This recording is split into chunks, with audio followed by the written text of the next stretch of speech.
झालं का कांदे काढून? कांदे कांदे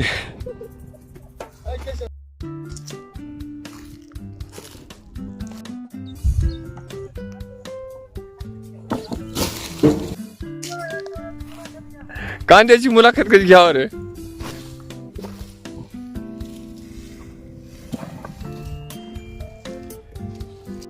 ते कांदा 3 ट्रॅक्टर म्हणजे किती क्विंटल झाला? 90 क्विंटल.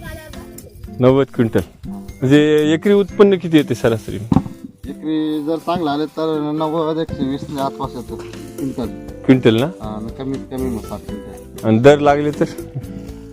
दर व्यवस्थित लागले तर काय हो? जर आले तर मग 120 आसपास येतो.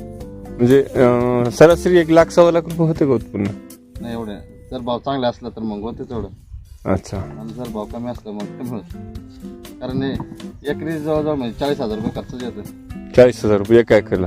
पण पीक बी किती 6 महिन्याचे 4 महिन्याचे? 3 महिन्यात. 3 महिन्यात होते. 3 महिने.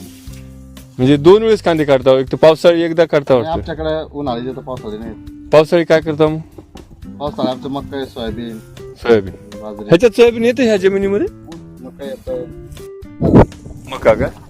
मक्याचं किती होते अंदाजे एका एकर मध्ये? एका एकर मध्ये कमीत कमी आपला 30-35 होतं. 35 पोते क्विंटल. तरी मग उत्पन्न म्हणजे पैशाच्या हिशोबात? पैशाच्या हिशोबाने भावाला गेले तर मग बरं होऊन जातं. तरी एक समजा 1.5 लाख रुपये एकरी उत्पन्न काढू शकता तुम्ही? मकाचं कमी. नाही नाही, दोन्ही कांदा आणि कांदा आणि मका 1.5 लाख रुपये. 1.5 लाख रुपये एका एकरी. पाण्याची काय सोय आहे? पाण्याचं भरपूर आहे आमच्याकडे. पाण्याचं काय टेन्शन.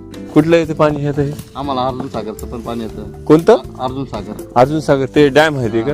अच्छा. पाटाला पाणी येतं. पाटाला पाणी येते. हेच का पाट ते माळाच्या कडे राहते? तिकडे नाही पोट जर वाटलं आम्हाला इकडे जर खाली कमी पाणी पडलं तर सोडून घ्यायचं. अच्छा, आपल्या आपल्या मनावर आहे म्हणा की. मस्त आहे तुमचा एरिया, थंडगार. आमच्याकडे गरमी व्हायला लागली, तुमच्याकडे थंडी वाजते. आता काय दर आहे चालू? आता तर 13, 14, 15, 16 म्हणजे कांदा बघून असेल ना? माल पाहून. माल पाहून. आता हे कांदा नंबर 1 चा आहे ना? हो.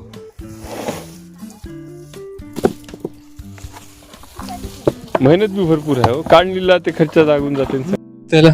कांद्याला कमीत कमी 15 दिवसाला. 15 दिवसाला एकदा पाणी. हो. म्हणजे 4 महिन्यामध्ये 8 ते 9 पाणी बसतं. 9 पाणी बसते.